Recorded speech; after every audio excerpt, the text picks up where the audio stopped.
Today I was just thinking, like, I can't believe we're still doing this, but I just want to thank each and every one of you for what you do every day for your students. Your work is so important. And if no one has told you, thank you for what you do. You're amazing.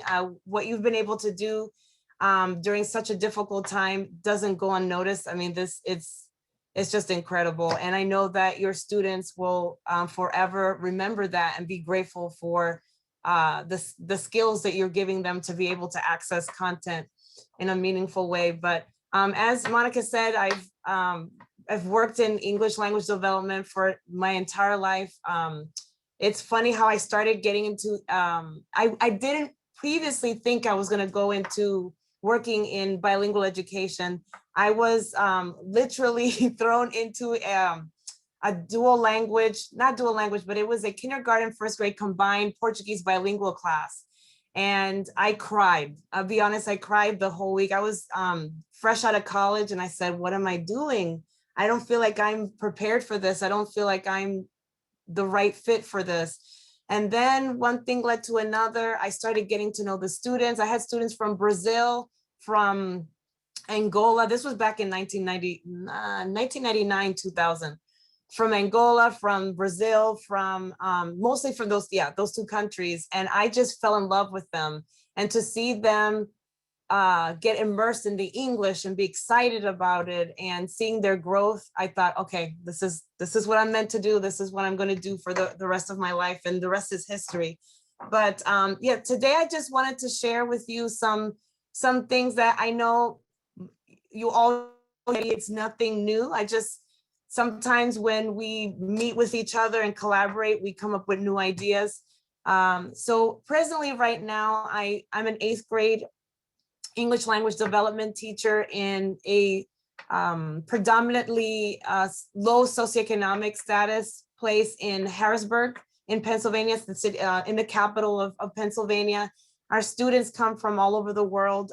Presently this year, I have students from Colombia, Puerto Rico, La República Dominicana, Honduras, I think I said Colombia, Chad, which is so cool. I've never had students from Chad, which is in Africa. I can't remember if it's the West Coast or East Coast, or Central. I have Ivory Coast, and it's just been one of my favorite groups this year. And I just can't wait for the day that I can see them in person, because we're still virtual. But as they say, we're doing the best that we can. And as she mentioned before, I do have a YouTube channel. It's called The Language Lady, and it's just a channel that I'm hoping will turn into more of a professional learning community. Right now, it's a little one-sided. I'm hoping that people feel more comfortable engaging in more topics about what's working in their classrooms, because I see my channel as a place where we're sharing ideas and learning from one another. And then I always invite everybody to follow me on Instagram. That's my favorite part, to be honest, more than YouTube, because in Instagram, I get to hear people's stories and what they're doing. And I've met people from all over the world. I presently have close collegial collaborations with my dear friend, Gemma Perry, which, I want to say, if you are teaching early childhood, please follow Mooncake English. She is a teacher. Well, now she's a principal, and we're actually working on developing a podcast. And she teaches it. She's a principal in China, and she's originally from England. And we have such a beautiful friendship. So I've got to meet her, a friend of mine from Nicaragua, Israel, Russia. Like, it's just, I love it. I feel so happy with that. So that's just that. And I just wanted to get an idea from all of you why, if you do use games for your English language learners, you can go ahead and talk. I'm very informal, by the way, so I just wanted to put that out there. You can either say it, or write in the chat for you. Why are games good for English language learners? And what have been your experiences with using games?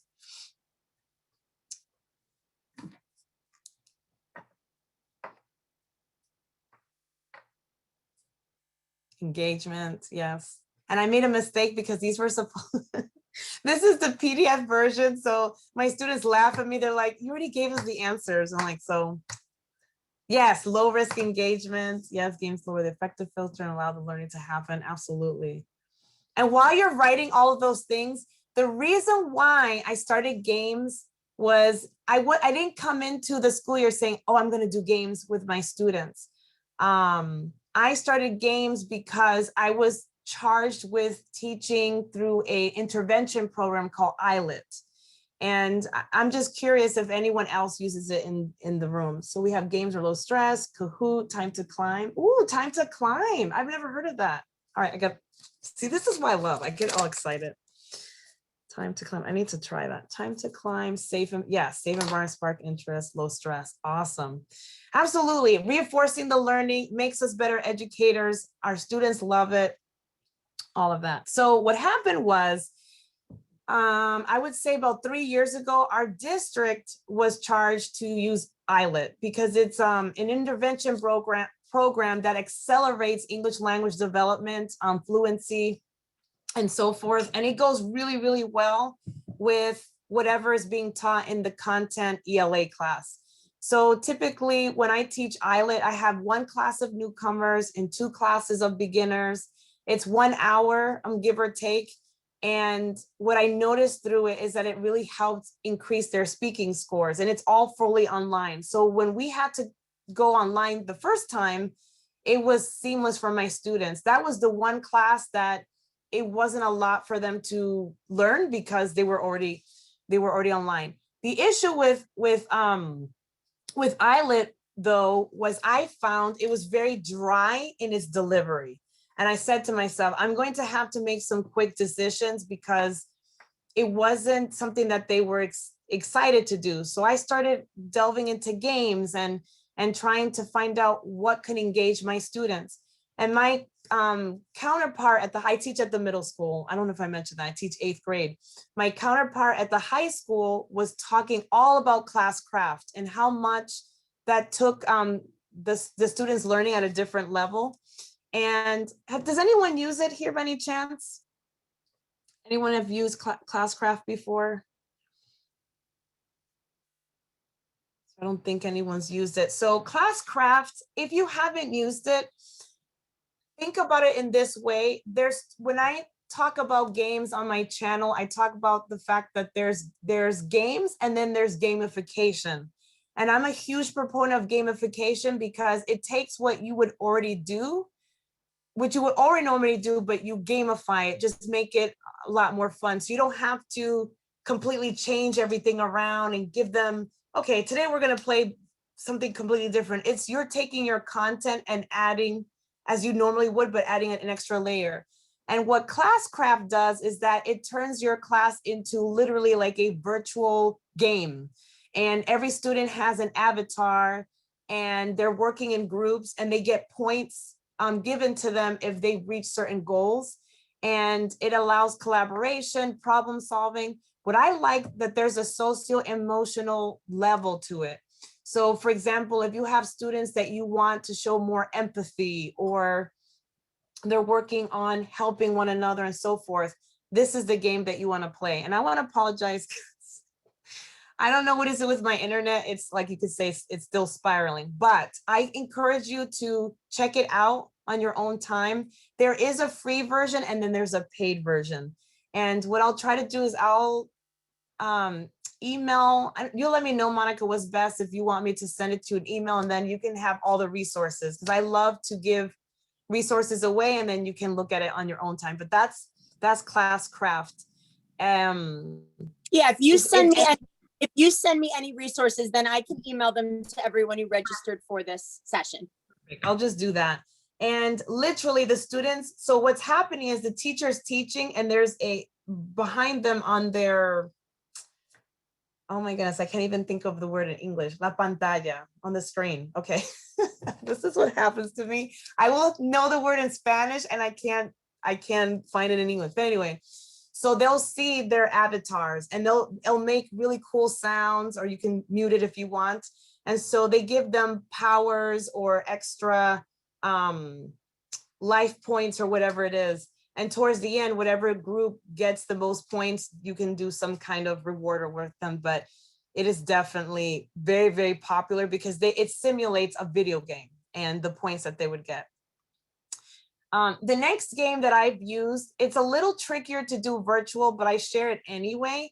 It's called Who Wants, but it's not just that. There are also these Uno games. And basically what it works is you're always using your Uno cards, but it's with increasing English language development in mind.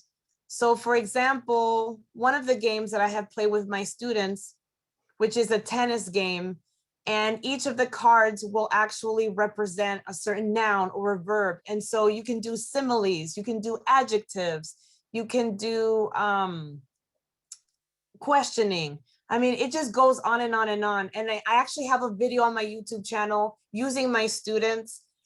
They were so excited. They're like, we're gonna become famous. And I said, well, I don't have that many, I don't have that many subscribers, but they really, really enjoy. They want so much to share what is the good things happening in the classroom with people. So they just think that's really neat.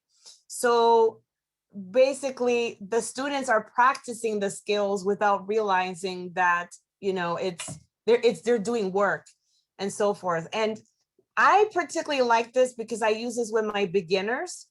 I had one student from the Dominican and she was saying to me flat out, I am not going to speak in your class. I don't want to speak in English. And 2 hours later with this Uno game, she was speaking in complete sentences because she forgot. She got into the game and she got competitive. So it's really a lot of fun. So that's when I highly recommend. Again, it's tricky doing it virtually unless you have each of your students get Uno cards on their own. But that's just something I always like to share with anyone. So any questions? And please feel free to stop me if you have any questions while I'm going. This one, would you rather? I do it virtually. This one is, please share this Uno game. Oh, great. Yes. So they put in the link, the Trimera. Yep. So it is, I'm telling you, it's phenomenal. The free version has a lot of games already. And obviously if you pay, there's a paid version where it'll give you even more games. But what the thing about us as educators, we're very creative, and even with one resources, you know, we can reinvent and come up with different things. Now with this, would you rather, again, I'm going to share this with Monica, so she'll share it with you and you'll have that as a resource. I share my screen and then I have virtual, and that will come with that as well, little virtual game pieces. And so the students will be tasked with asking questions like, would you rather, here we go here, no, just click it over here. I'll make this. So would you rather have a bird, a monkey, or a cat as a pet? And then what I'll do is in the chat, I'll write the sentence stem if I have beginners, and they'll say it in a complete sentence. They absolutely love this game. I have another version from my dear friend and colleague, Esther Park. Some of you are probably already familiar with her work. And she has wonderful digital games with Would You Rather. The students love it. And again, it's eliciting that English vocabulary and so forth. So that's Would You Rather. Here's another one. This is from a friend of mine who I met through YouTube. He's based out in England, and he creates, this is just one out of many PowerPoints that he creates. And I use this in conjunction with Eyelet. So right now, my students are working through a story called Trinos Choice. And not all of them are a fan of reading. However, we do a lot of read alouds. And with this game, if I can get this open, it's a PowerPoint and it looks like Jeopardy, but what it is that they'll ask a question. Once they finish answering the question, there's going to be two options. It will be which box will they choose? And if they choose a box that has good points, they get points given to them. If they choose a round box, there'll be some funny, quirky consequence, regardless whether they got the original question right or wrong. They love this. My caveat is just, you know, my students are middle school students, so they don't mind getting points taken away, but I always caution people that if you have younger kids and they're more sensitive, this is you might have to adapt the game a little bit. And I'm so sorry, nothing wants to open right now unless this one is gonna open here. But you will definitely, okay, somebody put in the chat, perfect. They will love this. They're gonna beg you to play this again and again and again. And once again, it's getting them to use that academic language and speaking and so forth, and using complete sentences. All right. All right, Zoom, don't fail me now. Okay, here's another one, virtual bingo. Literally, in this website, you will end up sending this to your students and they will sign up and they will get their own bingo card. It's very minimal prep and you can make it any way that you want. If you want to use it for science, math, social studies, you name it. Has been a really, really great tool for my students and getting them to just wrap up everything. So usually the way I do it is I do my introductions, I teach the content, we practice it. Our application of it is through a game. And then after we go through our game, then we do the actual work with it because they've played around with the content a little bit in a more casual sense. Then we get to the work, whether it's writing or so forth, and they love it. I feel like it doesn't always work that perfectly, but whenever I can fit it in that format, I usually do that.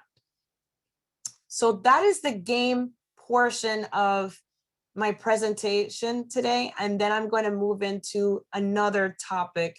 But I wanted to ask all of you if you had any questions about any of those games, how you see it using. Oh, I forgot to mention, it didn't show. I use Kahoot. I'm pretty sure a lot of you use Kahoot.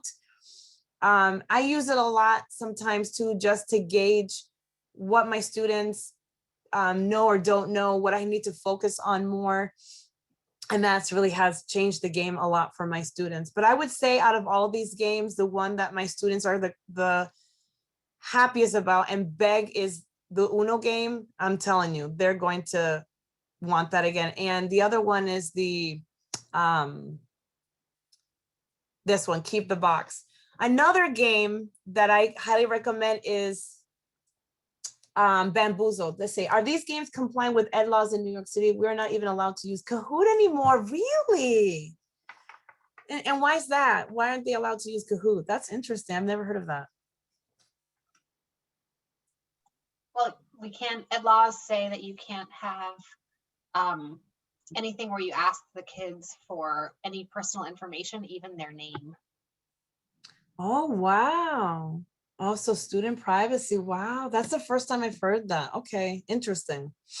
Okay, well then I guess then you know, I would try. Here's one that I've had much success with, and it's also on my channel. I have a video on it. It is called, and I tell you step by step how to implement the game.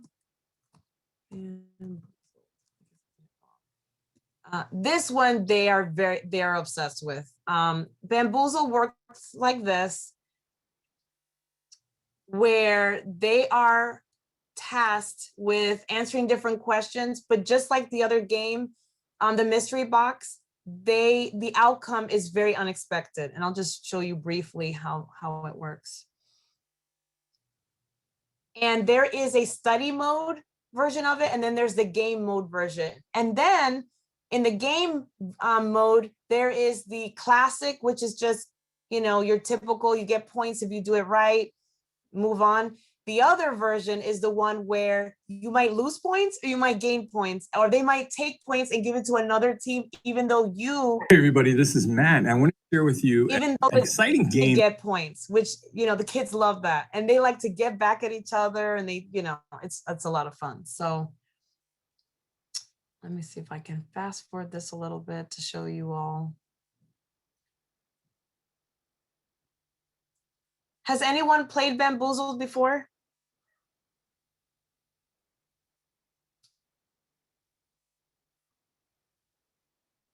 I guess, okay, so it's still. I'm gonna wait a couple of seconds because it looks like it's not my computer's not happy with me today. So. And I see this one says suitable for all ages. Is this elementary friendly as well? Oh my goodness, yes. It is, you are going to love it. And I forgot to mention, it comes preloaded with games already. So Oh, if nice. so let's say you're doing a topic on alliteration or similes or author's purpose. It even has other contents, just write it in. And then if you don't see what you're looking for, you can create your own, and you can decide whether you want it shareable with other, with the public or private. And then it saves all of them, but it is endless content. You can go be there for days and days and days. That's another one. And like I said, And I used to do this all the time with my students when there's even a study mode part. So what I do with my students is I have them practice the vocabulary first, make sure they can pronounce it and so forth. And then we go into the game, which is really, really nice. And there's the game codes. And here, like I said, there's the study mode, and then you can play it. So Bamboozled, let me tell you, you will definitely, your students will thank you for that. Okay, so I'm gonna switch gears a little bit. This is the project that is, I mean, I love games, but this is the one that's near and dear to my heart, because this is what we're currently doing in my classroom with our students. And it's been very powerful. We've had amazing, very bonding moments through this. So currently right now, my co-teacher and I are talking a lot about empowering our students, giving them student voice. And the reason why this came out was because I have a partnership with Janae Chizik, who is the founder for Motivos Magazine out of Philadelphia. And I highly encourage you to look it up. I'm going to put it in the chat, Motivos Magazine. And it is a bilingual magazine run by students, written by students. It's all student led. And they provide workshops. And what I love about it is that it's not tied to just Pennsylvania. Any student can be a part of this movement. And they have virtual workshops, they have writing workshops, mentoring. It's not just about the magazine. And they also, they have summer programs that give them opportunities for pathways into college. They're just doing amazing things. And now they're starting to go even further outside of just the United States and incorporating the stories of people in other countries. They recently had an article by a student in Costa Rica. So right now I have 2 students who are writing for the magazine. And what's nice is that they provide workshops. So the kids will, if let's say you have a student in your class and you're like, this student would be perfect for this magazine, they sign up, they attend the free workshops, they work with your student, and then they turn around and work on their piece. And whether it's a poem, it can be anything that they, for example, one of my students wants to write about her access to the slides. Absolutely. I'm going to work on, let me write that down. I'll give you access to the slides. And so she's writing about her story and so forth. So with empowering, what I did for this resource is that I showed you what I use with my students. Basically, what we did was a cultural identity project. And it went into, I'm going to show you and give you how we went into the different stages. And what I did was for every activity, I gave you the version that's appropriate for newcomers, for beginners and intermediates. Because I find that sometimes you find these wonderful resources, but they only write it for intermediates or for advanced. So what I did here is for every activity, I made sure that I differentiate it for you all the different ways. So we talked with our students about the power of storytelling and how storytelling looks different. And it basically, the purpose it was to use their stories as a springboard for grammar, to teach poetry, to teach author's purpose and all these different skills. And what we had is our students doing quick writes and really helping them to understand that they're storytellers.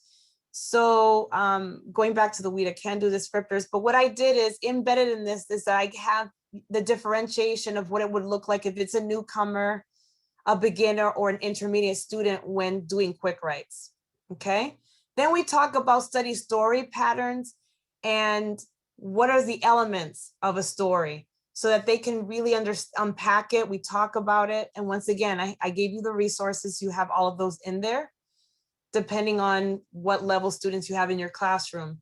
And then because our students are so into music is really what my students, it's the unifier. So since my students are mostly from the Dominican Republic, we do a lot of music from their culture. So what I do is I do a quick survey of where my students are from. I ask them what music they like, their artists, and I'll do research, and then I'll use what they listen to use it as a springboard, because I really, really want to make sure that they feel connected. Obviously you can use movies, you can use books, but music has been very powerful in my classroom. And we'll unpack it. We'll talk about, what do you see? What do you think? What do you wonder? And giving them those sentence stems and so forth. Then we go into the actual work of writing their stories, which has been very life-changing. And I'm trying to get my students to think beyond what they traditionally have always done. I talk about photo stories, making lists, poetry, paragraph frames. And again, embedded within all of this will be, all of these are hyperlinked. So it will take you to the free resource you can download and send it to your students digitally or however you would like. The photo stories, journal writing, digital storytelling. My students are crazy about this. I'm working with a smaller cohort of students, so that then I'm going to use those students to teach. We're not at that stage yet, but they're going to teach the other students more about the digital storytelling. And I have a couple of students who are aspiring YouTubers and they want to tell their story through video. So we're exploring that as well. Okay, and then here are all the templates that we have used in the classroom, and that will you'll get to have all of those for your disposal. Then let me move forward here. Here's what, oh my goodness, this was a find that I don't know how many of you have used this, but this is incredible. This is a program called Penpals, and it allows you to have your student connect with another student in another country on the same project. And there are some very moving, very relevant stories. Right now, my students are involved in a cultural exchange with Nicaragua. I'm actually going there next summer. And so tomorrow, as a matter of fact, our students are going to be in a virtual cultural exchange with the students from Nicaragua. So anyway, this gives them the opportunity to see the real impact on these stories with other students in real time. And then the students can give each other feedback and so forth. Oh my goodness, thank you so much. You guys are like so fast with the links in the chat. Now with ePals, there is a scholarship that you can apply for to implement in your classroom. Unfortunately, it's not free. There are portions of it that are free. And if your school district, like for example, in my school district, at the beginning of the year, you can write a grant for, and if you get it, most people do get it, it's $500. But Penpals also offers grants. You can ask them and apply for it. And if you get it, then you can get it for free. So that's another option. And then we have what I was mentioning before, the Motivos Magazine. This is Janae Chiswick, my friend from my heart. She's been amazing. What she has done with these students is just life-changing. But what I love is that she's not just sharing that love in Philadelphia. It's now for anyone, anywhere in the United States. And now she's extending it beyond that. And these students sometimes go on to going to conferences. They go on to do service projects in other countries. So it's just a launching board for bigger things to come. And if you're interested, and you have Title III monies in your school district, you can purchase the magazine. We actually have that, and you get 4 issues a year, and it's wonderful. And even though it is Spanish and English, you can still use the English portion for your students that are not, they're not Spanish speakers. Another thing we are delving into next semester is student-led podcasts. We have a couple of students who have expressed interest in that, and this is a format that you can use, that it is free, that your students can create podcasts as their last, how do I say, product to show what they know. And this is something that I make sure that my students listen to a lot of podcasts before, so they can unpack it. Like, what do you notice? What are the patterns? We always do that, always modeling first, and then taking them to the steps, and then getting to this point. This is like the very, very last piece, but something to think about, because your students are anxious to tell a story. They just need, or talk about topics that are important, but they just need that push and, you know, the ideas and strategies. So I'm tired of talking. So I guess that's the most that I can say so far. I don't know if you had any questions or want me to go back into any of those. Oh, someone said they do podcasts and through. Yes, it's so cool. I mean, when I started in teaching, I don't think we had podcasts. So yeah, it's been really neat. So we teach a lot of young adult learners and see lots of resources we can use for active and fun learning. Wonderful. I'm so glad. Yes, this will all be emailed to all of you. How old are the students you do podcasts with? My students are in middle school, so they're 13, 14 years old. And I'm trying to push I know they say, like, you know, the how do I say it? The year of silence and so forth. However, some of my students are ready for that next level, so I try to push them, but I do it mostly with my higher, intermediate to my advanced students. Can I use that in elementary? Absolutely, you can use that in elementary for the podcast. I would say that it's good to have, you know, to have them work on and have a model of it first, something that they can read off of, if that makes it they're comfortable with, and so forth. Are all of the games demonstrated on your channel? Yes. Let me think a second. I know I do Bamboozled for sure.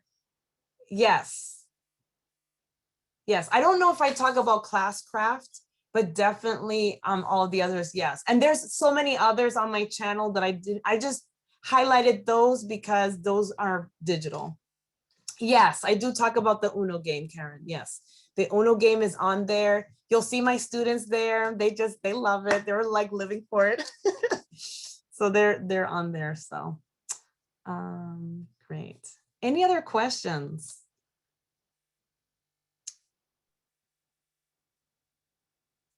And I'm curious to hear from you, what has worked the most for you in your settings?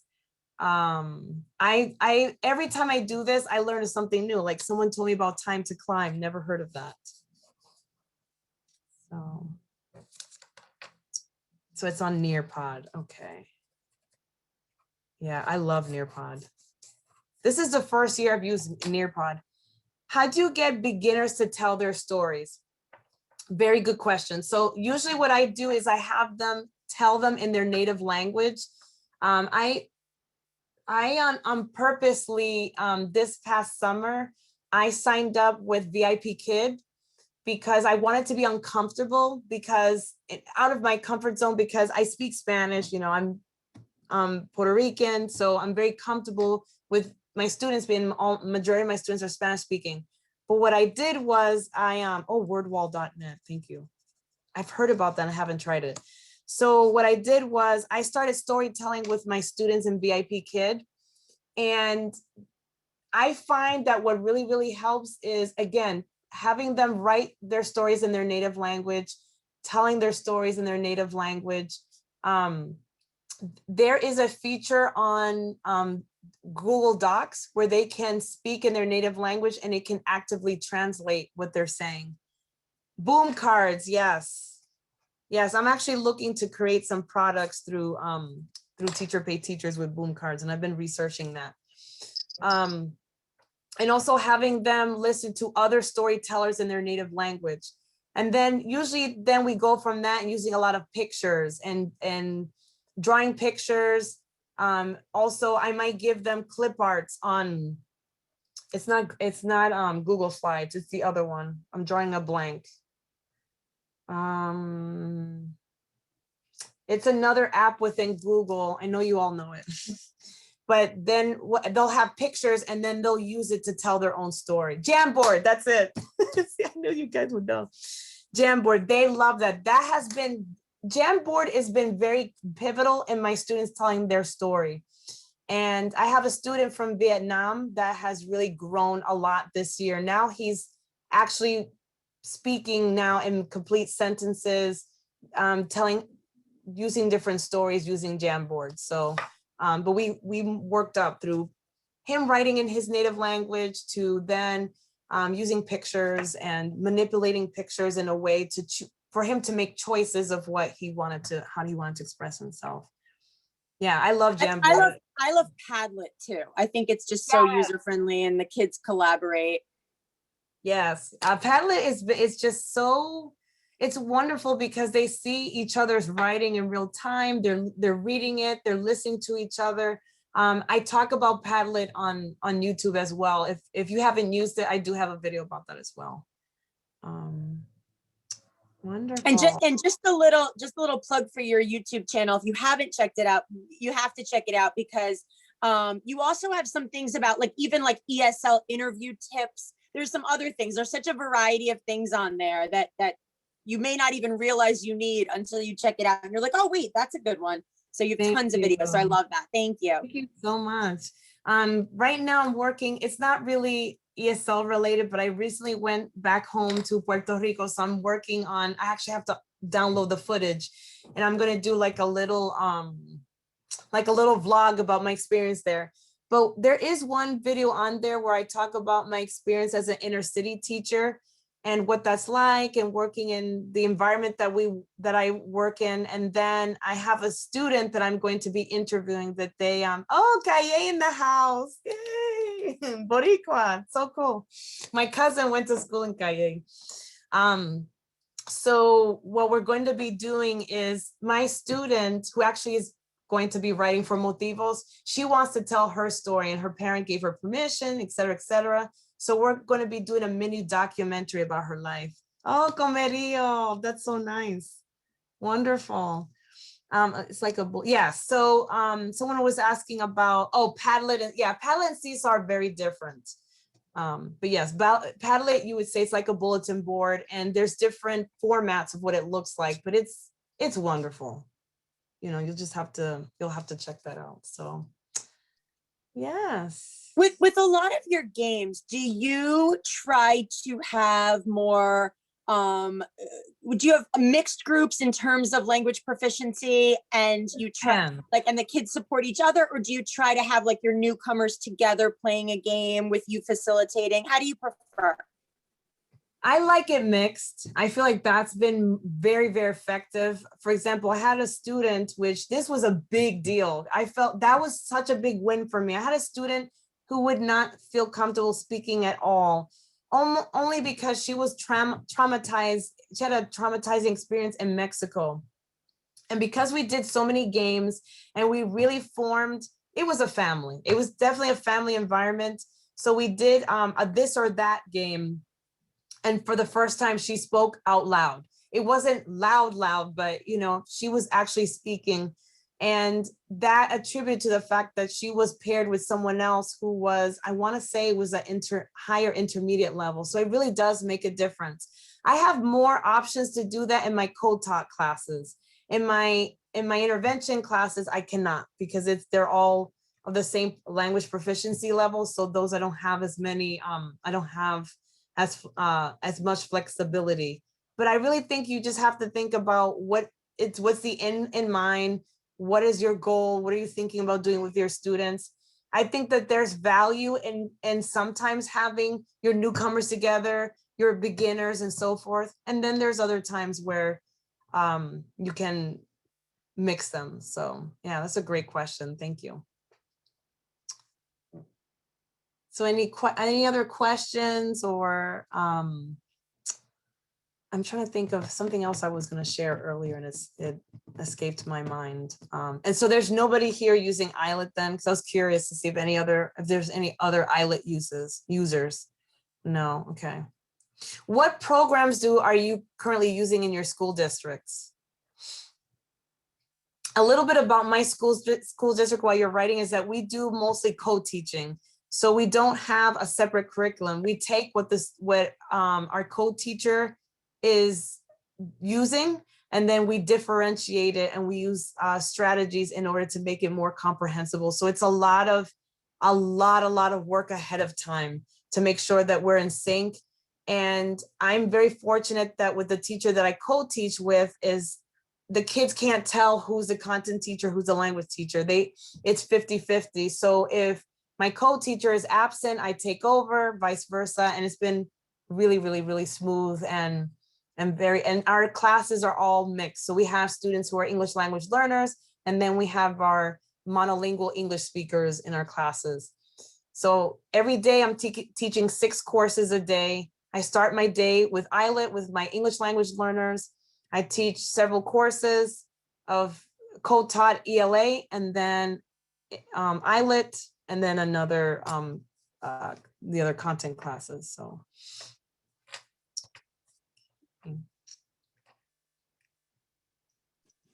I'm just curious, Dr. Quiñones, is if are there any games that students, games that you can kind of assign students and then they can play individually on their own independently that help with language learning but aren't too monotonous, or any that's been successful?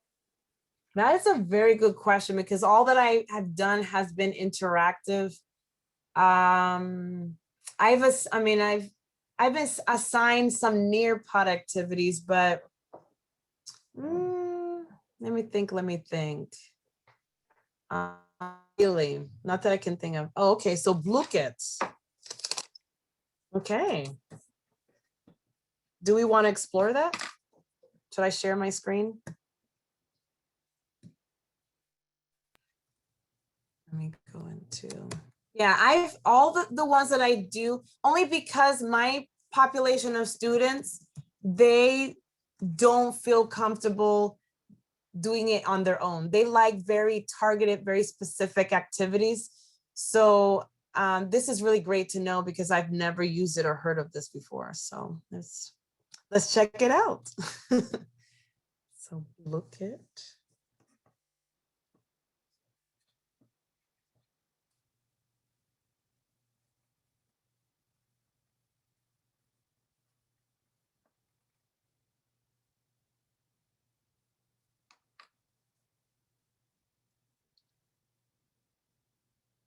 And how does BlueKit work?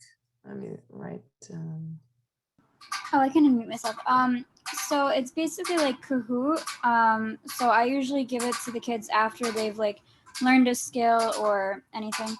And whoever doesn't like attend the live class, you kind of assign it for them to do for homework. And basically, as they're playing the game, we can't really see what they're answering, but you can see like what they're scoring. And they get like these different, they're called BlueKits, whatever. They're like little charms that they can like kind of buy stuff with. And then at the end of the game, you can see like the score report. So you do see what answers they chose in the end. Oh, wow. All right, so it doesn't like me again. Your session failed, try again.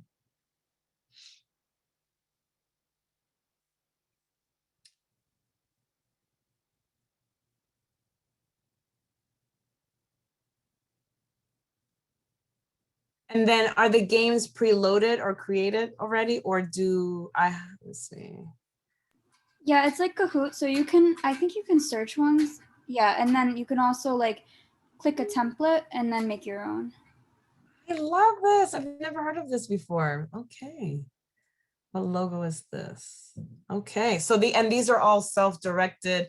So are they all meant for just one person player, or does it have to be collaborative? So it's kind of like Nearpod, where you can assign it independently, like different links, or you can assign it as a group. So like what I do is when I have the kids live, I'll do like a different link, and then in like a PowerPoint for students who don't join Zoom, I would just put the independent link. And then I think they can actually choose like, there's different like ways that the game would look. I think you can choose that. Yeah, I think you choose it, not the kids. So they can like play different versions. Super, yeah, because as far as I know, Nearpod is what I've used, but I feel like I'm not at that point yet where I've successfully been able to have them play it on their own. So That's a great question. Oh, this is great. Well, look at that. All right. Yeah, so it looks like that time and.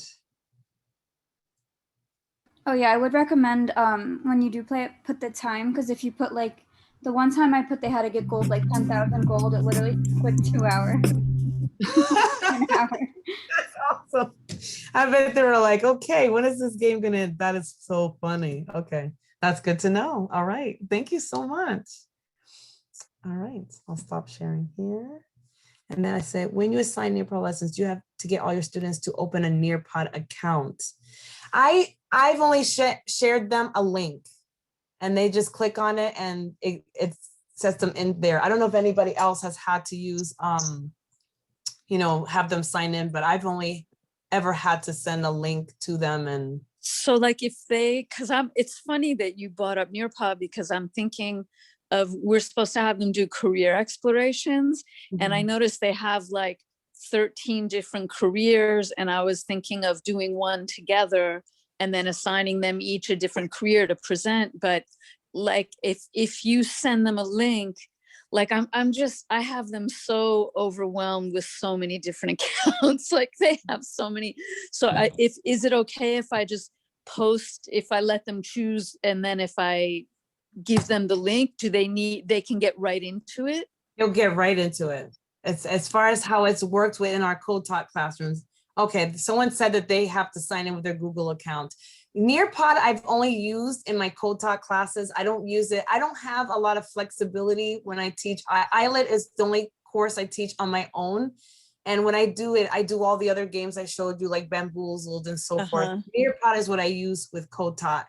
And when I worked with my code teacher, she sent a link, but it could be that then maybe they previously did sign on. Like, so and then if you do it live, have you ever done it live? Because I was thinking of doing one live with them and then letting them do the self-paced, but. Yeah, we've only done live. That's, yes. And all they need is their Google Classroom sign in, like Common Lit works like that. So they can just use the Google Classroom. Yeah. Thank you. That's so funny. I was just literally today thinking like, how am I going to do this? Yeah. And it's super interactive. They absolutely love it. I'm going to try it. Yes, definitely try it. Go on. I don't have any videos on it, but there's ton on YouTube. I've used it and the kids have not needed any sign in. As long as they have the link. Yep, they can all they need to do is go to nearpod.com and you give them like a code of a few different letters. They can just put that right in and access your lesson, which makes it great because I've had kids do it on their mom's cell phone, wherever they can access a device. They don't need a login. They just put in the code. So cool. And then my other question is, what was your experience doing the live one? Like, are they able to all interact? You can see what they're doing? Yes. And then what's really nice is that some of them you can use the option to hide their answers, and you can ask an individual student like, so-and-so, would you like your answer shown? Because yesterday we were working on personification and the students I was impressed because the drawings that they could make with their mouse. Cause I thought if I did that, it would look like a ticket scratch. And one of them drew this bee. It was so detailed, it was beautiful. So that's another beautiful option of Nearpod. It is a great formative assessment tool. You will absolutely love it. I guess I'll try. And then I guess I'll give them the list and I'll let them each choose a self-paced one. Definitely. Or maybe we'll do it. Okay, thank you. You're welcome. You're very welcome. Someone asked a very good question about academic language. This is how I see it. All of the games that I show on my channel can be done in an academic way. It all depends on how you use it, because yes, the things I've shown you has been very like, would you rather, but you'll be surprised. Even something as would you rather, you can elicit a lot of academic language by saying, would you rather vote for, I don't know, I'm just trying to think of something in my head, and you can elicit a lot of academic language without them realizing that they're using it. Would you rather that this state, should have this state been in the union, et cetera, or would you rather choose a, no, I'm not a math person, but this equation rather than blah, blah, blah equation. So there's tricks to take something that the kids already love and enjoy and make it very academic using an academic language. I'm just looking at my channel really quick because just to preview it to see in terms of games, but I do have an ESL game that I've used that using verbs. I have another video that's on a lot of ESL grammar games. There's a lot of mix in there, but always go into it thinking that you can take some of the most basic games like bingo and you can definitely make it academic and get your students speaking in that way.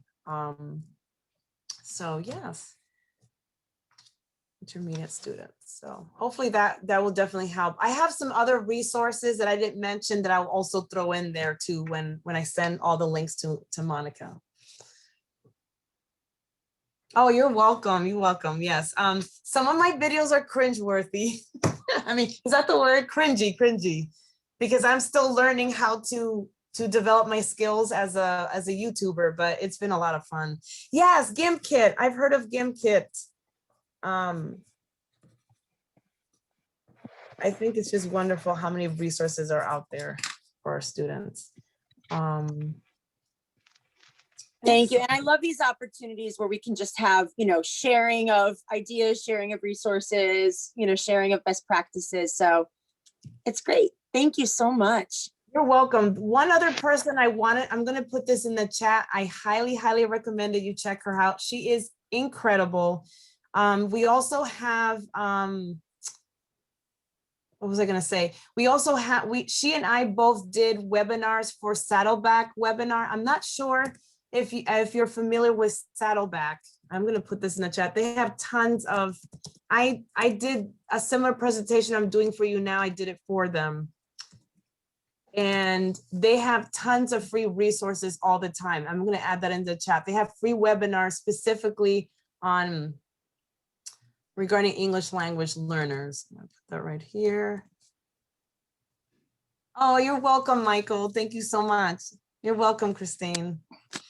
So Mrs. Park, the reason why I'm calling your attention to her is that she's the guru, the queen of digital resources for English language learners.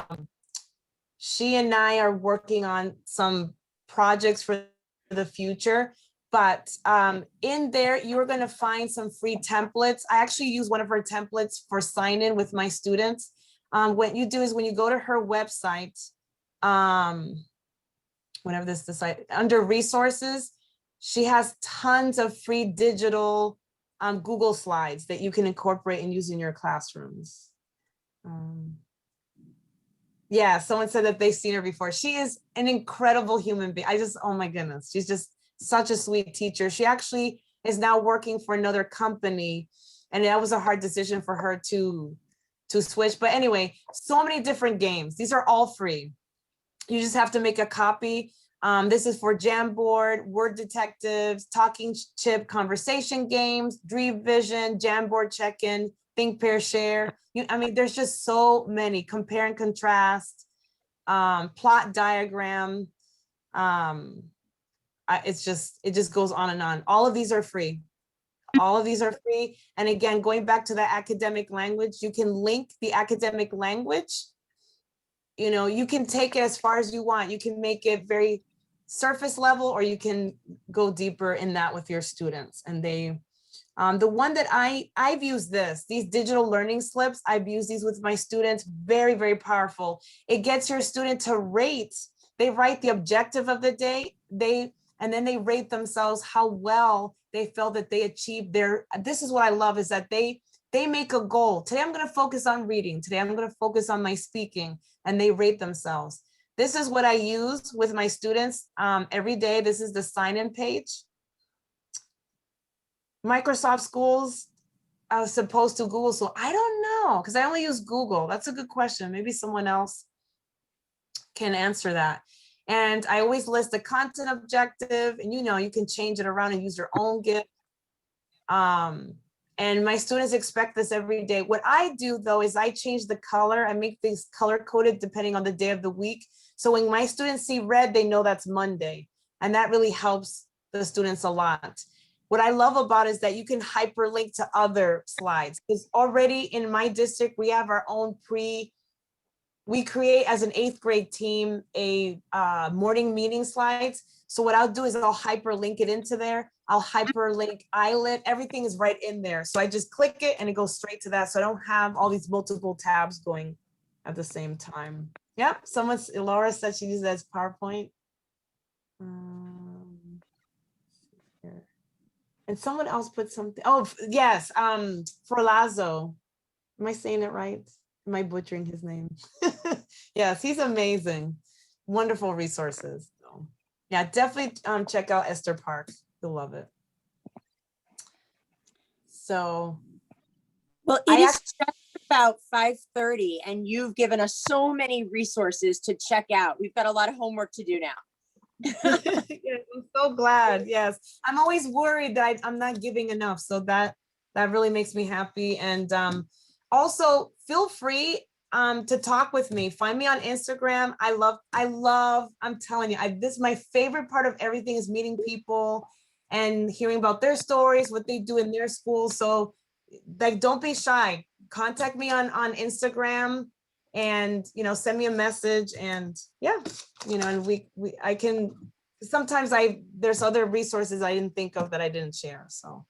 Yeah, but no, that it was so much. It was so wonderful. And I think it's so nice to leave a presentation where no matter what you teach, I think we can find something in what you just showed us that applies to our students. So that's wealth of resources. Thank you so much. And for Dr. Quiñones-Hemphill, thank you so much for joining us. It was truly a pleasure. If you have not, please check her out, The Language Lady, on YouTube. And also, like I mentioned at the beginning of the session, if you were not a member of New York State TESOL, please consider joining. We're having a special promo this month. I'm going to just share my screen really quickly to show you our website, where if you go to nystesol.org, right on the homepage, you will see the discount code to use, February 15th. And you can become, new members can become a member of our organization for 2021 for just $15 and access a lot of discounts for conferences, a lot of presentations like this, a job board for members only, and a wealth of other resources. So thank you, everyone. I will be emailing everyone the resources from this workshop later this evening, hopefully, or tomorrow morning, so that everyone has that. So check your email, stay in touch, and thank you so much. Have a wonderful evening. Thank you so much, everyone, for your time, and good luck with the rest of the year. So nice to meet you all. Thank you. Thank you. Bye-bye. Bye-bye.